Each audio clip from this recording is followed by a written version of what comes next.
Amis internautes de la plus culturelle des télé-web Vodou TV Monde, recevez nos salutations depuis vos emplacements respectifs.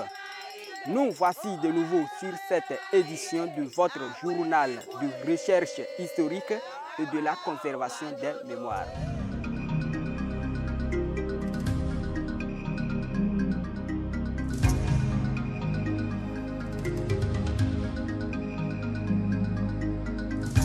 Le mausolée Akor, sise dans le royaume de Ké, dans la commune coloniale de Dangbo, a célébré la gloire des figures emblématiques guélédais que d'aucuns appellent par abus de langage masques.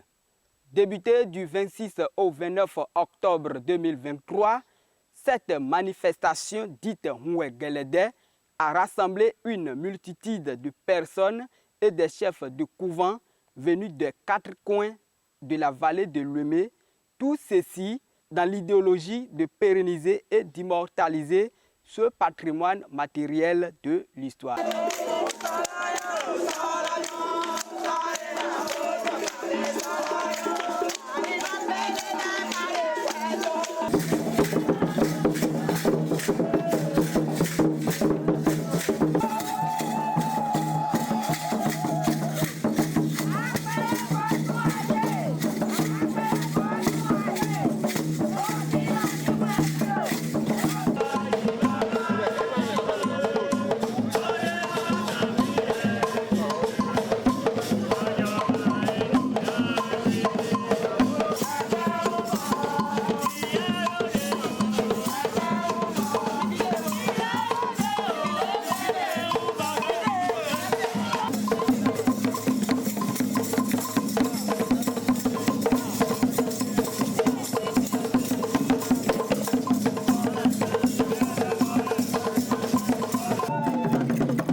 Ces rencontres ont été meublées par des échanges scientifiques autour de Guélédé avant d'être clôturées par une activité culturelle ce dimanche 29 octobre. Nous allons faire un petit essai de clarification. Qu'est-ce que le matrimoine? Le patrimoine, c'est l'ensemble des biens qu'une fille ou une femme a légués de sa mère et qui est exclusivement destiné à l'usage féminin. Ça veut dire quoi? Je suis fille, j'ai légué ce pupitre de ma maman. C'est ma maman qui me l'a donné.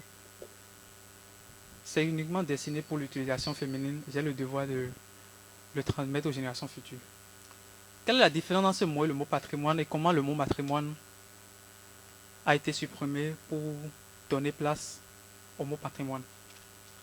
Il faut dire que la langue française est une langue qui prive la masculinisation. Le concept du matrimoine a été supprimé pour donner place à l'adjectif matrimonial, qui veut traduire désormais notre situation de couple. On parlera de ta situation matrimoniale, marié, célibataire ou divorcé. Le patrimoine a donc pris corps évoluant depuis le 15e siècle jusqu'à nos jours. Qu'est-ce que donc la patrimonialisation? La patrimonialisation est une méthodologie qui consiste à sensibiliser et impliquer les ayants droit d'un trésor sur les atouts de ce dernier pour leur développement personnel et pour la prospérité de leur localité et par extension pour la prospérité de leur nation.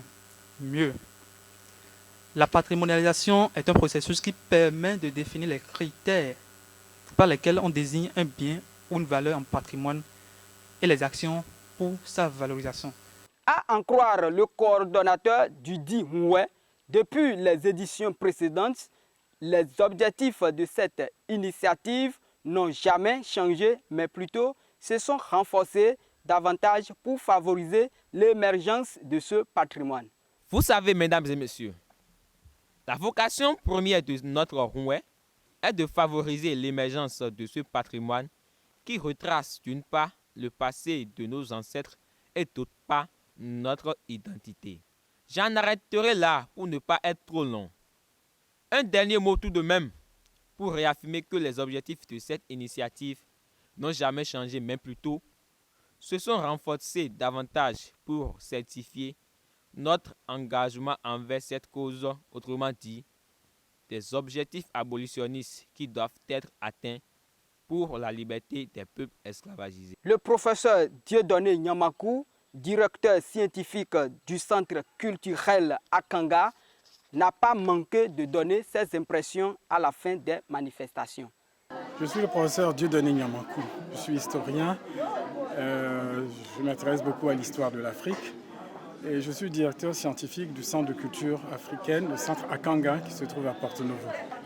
Les organisateurs du festival Rumwe Gelede, édition 2023, m'ont invité non seulement à venir participer, assister aux festivités, mais également à participer en tant que membre du comité scientifique de cette édition 2023 et aussi en tant que représentant des parrains et marraines de ce festival. C'est mes impressions, mais j'ai assisté à un événement tellement enrichissant, tellement valorisant pour nos cultures, pour notre culture, pour nos traditions, que je ne peux qu'encourager tout le monde à s'intéresser à ce qui se fait ici, dans cette commune de Dangbo, ici au mausolée Hako, Rum, Adja, Ke, Oyo. Voilà. Et nous sommes dans le royaume de Ke à Dangbo. Et je ne peux qu'encourager tout le monde à s'intéresser à ce qui se fait ici. Parce que les promoteurs de ce lieu valorisent notre culture. Nous avons ici, on a bénéficié pendant ces 3 journées de festival de différentes manifestations. Donc on a eu un des moments clés tout à l'heure, c'était la prestation des Gelede. On a eu les Angbeto et il y a eu des communications qui ont porté sur l'importance de la préservation, conservation et transmission du patrimoine. Et donc, l'un des aspects très encourageants que j'ai noté ici, c'est la forte présence d'enfants et de jeunes. Le public est jeune et donc notre peur, c'est que notre patrimoine ne se transmette pas au fil de l'aliénation dont nous avons été victimes et que nous entretenons aussi malheureusement dans nos pays. Retenons que les manifestations ont pris fin dans la convivialité faite d'une grande satisfaction pour les participants. Rendez-vous à l'année prochaine pour une nouvelle édition. Mesdames et messieurs, ce sera tout pour cette édition de votre journal de recherche historique et de la conservation des mémoires. Reportage Bernard Dossa, à la présentation Roubaix Assou, arrangement technique de Grâce Fassinou. Bonne suite de journée à toutes et à tous. À très vite sur Vodou TV Monde.